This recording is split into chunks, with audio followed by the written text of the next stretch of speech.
El meu primer pensament sempre i esta setmana, pues, la veritat que ha somiat molts dies, moltes nits, la pita del final i que l'equip ho aconseguisca.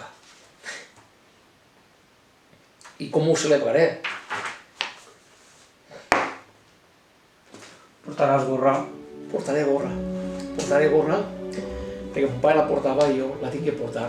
I evidentment, el primer que li ho dedicaré serà a ell, evidentment.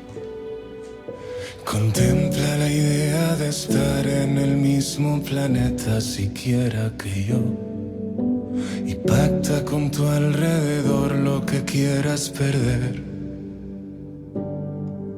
Sería precioso hablar de nosotros como algo infinito,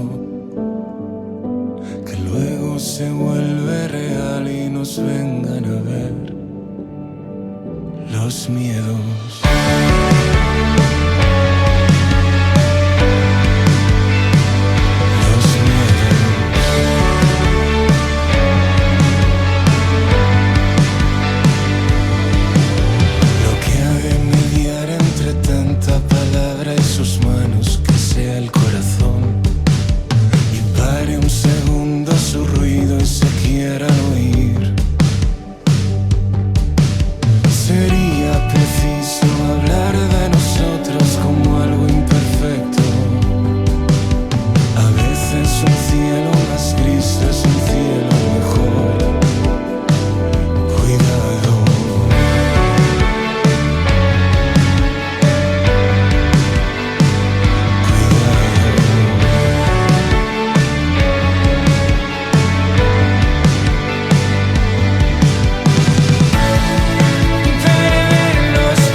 Sé que una vez tuvimos todo, una vez